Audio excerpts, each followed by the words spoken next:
नमस्कार श्रद्धालुओं, आप सभी का हमारे चैनल तीर्थवाहिनी में हार्दिक स्वागत है। रंगों, हंसी और वसंत के आने की खुशी से भरे त्योहार होली की इस खास पेशकश में आपका बहुत बहुत स्वागत है। जरा सोचकर देखिए, हवा में उड़ते गुलाल के रंगीन बादल, गर्मी को दूर भगाती पानी की ठंडी ठंडी बौछारें और हर कोने से आती हंसी और ढोल की वो गूंज। ये सिर्फ एक नज़ारा नहीं है, ये तो होली का पूरा एहसास है। पर क्या ये सब सिर्फ रंगीन मौज मस्ती है या फिर इसके पीछे कोई गहरा मतलब भी छिपा है? चलिए आज इस रंगीन सतह के थोड़ा नीचे झांकते हैं और होली की असली आत्मा को समझने की कोशिश करते हैं। हाँ, होली को अक्सर रंगों और प्यार का त्योहार कहा जाता है और ये बात बिल्कुल सही भी है। ये भारत के सबसे जिंदा दिल हिंदू त्योहारों में से एक है, पर यकीन मानिए इसकी जड़ें और इसका असली मतलब इन रंगों से कहीं कहीं ज्यादा गहरा है। देखिए, होली ना सीधे सीधे प्रकृति के चक्र से जुड़ी हुई है। ये एक तरह से कड़ाके की सर्दियों को अलविदा कहने और खिले खिले वसंत का स्वागत करने का तरीका है। ये वो समय होता है जब खेत लहलहा उठते हैं और ये त्योहार उसी अच्छी फसल के लिए एक शुक्रिया और एक प्रार्थना भी है। लेकिन रुकिए, होली सिर्फ मौसम के बदलने का जश्न नहीं है। इसके दिल में एक बहुत ही पावरफुल आध्यात्मिक संदेश भी छिपा हुआ है।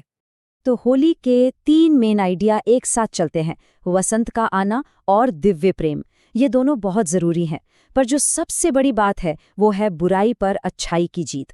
और यही वो थीम है जो पुरानी कहानियों से निकलकर आती है और इस पूरे त्योहार को एक मजबूत नैतिक आधार देती है। तो सवाल ये है कि ये गहरे विचार आते कहाँ से हैं? ये आते हैं उन कहानियों से जो पीढ़ियों से सुनाई जा रही हैं। वो कहानियां जो होली को इसका दमदार मतलब और इसके अनोखे रीति रिवाज देती हैं। इस त्योहार के पीछे 2 कहानियां सबसे ज्यादा मशहूर हैं।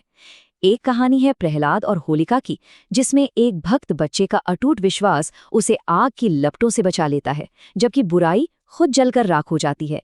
इसी से होलिका दहन की परंपरा की शुरुआत हुई। और दूसरी तरफ है राधा और कृष्ण की बड़ी ही प्यारी प्रेम कहानी।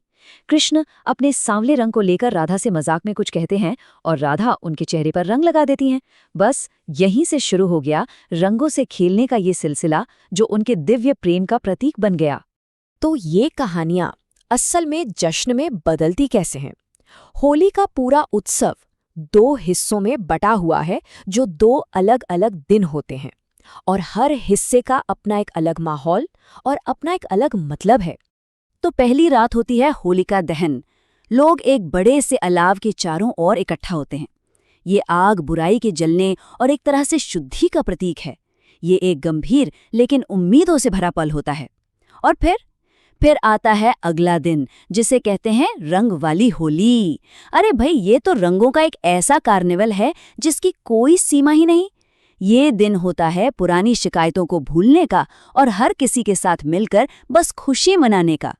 होली सिर्फ पौराणिक कथाओं और रीति रिवाजों तक ही सीमित नहीं है।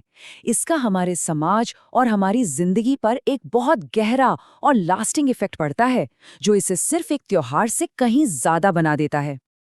असल में होली कई स्तरों पर काम करती है। पौराणिक तार पर यह हमें अच्छाई में विश्वास दिलाती है। सांस्कृतिक रूप से ये प्रकृति का जश्न है। सामाजिक रूप से ये टूटे रिश्तों को जोड़ती है और हर तरह के भेदभाव को मिटा देती है। और एक मज़ेदार बात ये भी है कि इसका एक बायोलॉजिकल महत्व भी है। ये मौसम बदलने से जो सुस्ती आती है ना, उसे दूर भगाकर शरीर में एक नई ऊर्जा भर देती है। ये बात होली की सच्ची भावना को एकदम सही तरीके से बताती है। ये एक ऐसा दिन है जब माफ़ी और नई शुरुआत को सबसे ज़्यादा बढ़ावा दिया जाता है। लोग कहते हैं बुरा ना मानो, होली है, और बस इसी एक लाइन में सारे मतभेद, सारी पुरानी कड़वाहट रंगों की बौछार में धुल जाती है। और यहीं पर आकर हम एक बहुत बड़े सवाल पर रुक जाते हैं।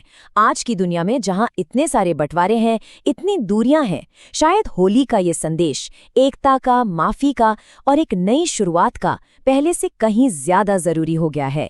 ये एक ऐसा त्योहार है जो हमें याद दिलाता है कि इन सारे रंगों के नीचे हम सब एक हैं। ये सोचने के लिए एक बहुत शक्तिशाली विचार है ना?